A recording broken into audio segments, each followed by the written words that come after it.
Hey everybody, it's me, your priestess Lumen Sophia, Criselda Pacheco. How's it going? Wherever you are in the world. Hi from Texas. I just wanted to make a little video here and because I think this is very right for the times, I think. You know, I just want to talk about this word heretic and the etymology of the word heretic. It means able to choose. So let's look at this here. Middle English from Old French, heretique with the Q-U-E, right?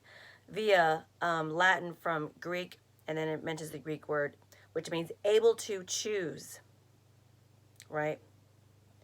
Where did the word heretic come from?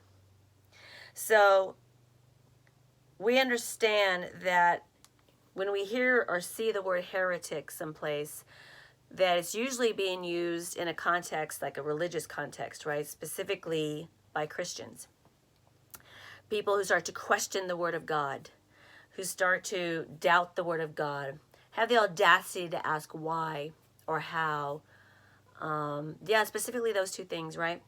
And so this is a word that's been used by religion a lot. And it's very interesting, though, when we can observe when we are forced into a space where we are told in a real subtle way or in ways that are blatant, or specifically ways that are not so blatant and that are kind of passive aggressive, right, and manipulative, where we are manipulated to feel bad for wanting to ask why or what or how, maybe even when, or anything at all, where we are wanting more information so that we can make a more informed decision about anything, about what we believe, whether that's religion, whether that's politics, or even our own health, anything really. So just a little reminder, you guys, that a heretic is not necessarily just a person who is questioning the Word of God, daring to question the Word of God, right? But daring to question any kind of authority whatsoever. And I always say authority like this because to me, I think that all authority that exists in this society is a false authority. And the reason I feel very much this is a false authority is because, well, we can talk about this for hours and days. And in fact, I'm going to have a class, several classes about this stuff, to unpack the root of why we, and I say we because I'm trying not to be a divisive person here, right? And there's still parts of me that I have to unpack. There's always going to be work to do, you guys, no matter how woke or how enlightened you think you are or I think I am. Just when we think, oh, I'm on top of the mountain, ha ha ha, look at me, and then you look up and then you see like you're at the toe of the Buddha, right? You're at the Buddha's toe, and the Buddha is like extending all the way into the infinite universe or whatever. You know, it's like, oh shit, I'm humbled now. So just remember this will always happen. But this is why questioning and not staying in a resting valley for too long, questioning and continuing, you can rest, gather the information that you have so far, integrate it, observe it, synthesize it, ground it, sit with it for a little while. What does it taste like? What does it smell like? What does it feel like? How would you describe it? Really get to know it. And then when you're ready, move into your journey to the next level, right? This is what we're all here to do, okay? This is what challenges ideas of superiority and hierarchy, which are very dogmatic ideas, which are very, religious ideas. And that's why dogma is not just about religion. Dogma can be about politics. Dogma could be about anything. People who think they don't have a God, we all try to make gods out of something. Which, when I say gods, I mean false idols. Okay, this is specifically what I mean. So people may not be Christians, and they might laugh at Christians, but they are worshiping, Satan or a deity. But beyond that, they are worshiping money. They are worshiping status. They are worshiping their partner. It's something is out of balance, right? All of us have shadow spaces, and we turn things in those shadow spaces sometimes into idols, right? Because we need that in this world. If not, we'll just feel like we're constantly floating in this existential space. You know what I mean? And it feels like a crisis and like, what the fuck's going on around here? Where's the ground? Who can I hold on to? Somebody tell me what to do, right? So I could just do it, because if not, I'm going to float here forever. So I understand this existential dread. And this is very, nihilistic. We can turn into very nihilistic people when we stay floating in that sort of purposelessness place for a while, right? We stay floating there. And it can become dangerous too. So my point is all about balance. And if you are not allowed to ask questions, then you're a political heretic too, not just a religious one. And so questioning and having the right to choose, being able to choose, is our very right as human beings here on the planet, right? But to have the responsibility to choose, which means that you have to be informed. And we have to also be able to bring in information that challenges our ego, right? Places where we've become dogmatic as well. So in a lot of ways, we have to approach our spirituality like a scientist. And don't get me started on the institution of science, because that's been made into another god as well, but another religion, right? So we'll talk about that another time, because this is what I'm saying. This energy can shift. The emperor has no clothes. The naked king is an archetype, right? And it changes form as soon as it's witnessed here. Think about it. The narcissist, as soon as the narcissist, somebody who's an extreme narcissist, right? We all have narcissistic tendencies. We all do. But somebody whose entire personality depends on it, who really has the personality disorder for real, as soon as they're exposed, they have to gaslight or go or dump people, move away from that environment where they are finally seen, for instance, right?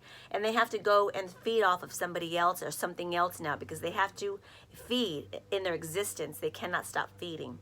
So in this way, this is how the entire system works. We can see this. A lot of people are able to see this now, or are coming to see this now. The way to maintain our right to choose is to also look at our own shadows, constantly be our own devil's advocate as well. It starts with us, right? Questioning our own motives, questioning, at least being honest about them, and not feeling guilty about them when we get the right or we get the correct answer or the honest answer, when we're finally honest with ourselves. You know, we don't have to judge ourselves because the world's doing that enough, but you can look at it and be like, oh, that's an error. I'm going to make an error if I continue to put action behind this motivation, if what I want in the end to happen is not in alignment with my hidden motivations. It's very practical, you all, to do shadow work. It's practical. You see what I'm saying? And it's got integrity. And what's integrity? It means balance. Always searching for the balance, right, through truth. And how can you get there if your right to choose is taken away by false authority, whether it's political or whether it's religious? In any way, right? Sovereignty is responsibility. Sovereignty isn't, oh, I can just do whatever the hell I want, you know, because it's me and I'm awesome or I'm better or superior, you know, something like that. That's not what sovereignty is. That's something else. That's an abomination of sovereignty. True sovereignty exists because we're able to be our own devil's advocate, right? Helping us develop the right to choose, so we continue to choose things that are in alignment with who we say we are, not who we pretend to be, right? So I just want to make this little video today because of all the truths that are hanging around in our society that we're bombarded with. What is universal truth? How can I measure all these truths up against something that's immovable, an immovable truth? And those to me are in the universal laws of nature. We can't question the lion, right? The lion's going to be the lion. We're not going to question the rain. The rain's going to be the rain. We can say, well, maybe it's acid rain, something like that. But you understand what I'm saying? Truth is inside of something that is like that is so fundamental and universal that no matter where you're from or who you are, what language you speak, and so on, we all know it's probably not a good idea to run to the hungry lion, right? I hope. I don't know sometimes anymore, though. You know, who has that common sense and who doesn't anymore? The right and ability to choose, the capacity to choose, is always going to be best when you are informed of all things as much as possible, okay? So I just wanted to mention that today, that everybody should remain a heretic. Question, question, question all authority, especially the spaces where you're feeling forced to accept something, right? But question it, be your own devil's advocate, and ask yourself, why is this enemy coming at me this way? What does it want? And whatever it wants, something in it, it might be rooted in pain. Where is the pain in my enemy? And then it's up to you if you want to use that pain to manipulate, or you want to use that pain for something else. You see, this is what I'm saying. It's your right to choose. And what we have seen and what we are watching occur right now in humanity, in our world, in our society, and in our communities, is the expression, right? The sort of yielding of the fruit of the cause and effect of what was planted so long ago. You can't deny what was planted, because the fruit will tell you what was planted. If somebody says, "Oh no, that's not an apple tree. That's a banana tree," but clearly you're holding apples and they're saying they're bananas, somebody's lying. You know what I'm saying? Somebody's lying. Anyway, question. Be a heretic. Be a religious heretic. Be a political heretic. Be your own heretic to your own self too. Okay, mostly, because once you do that to yourself, your own devil's advocate, nobody can do that to you and for you. So you become more grounded, you become more balanced, and you can start to actually go toward the thing that you say that you are. Everything becomes more clear, okay? Thank you all for listening. Keep your eyes peeled here, because I'll be offering some classes soon on the first principle, the universal laws of nature of mentalism. Now, let me know in the comments if you know what the universal laws of nature are, because I'm going to have an introductory course to that too, as well as some courses around Gnosticism, reading the Mary Magdalene, the Gospel of Mary Magdalene, and all kinds of really good stuff coming up this year, you guys. And I really appreciate all the messages I've gotten so far. And yeah, I'm excited to help everybody who's a truth seeker. I am too. I'm always learning and unlearning, okay?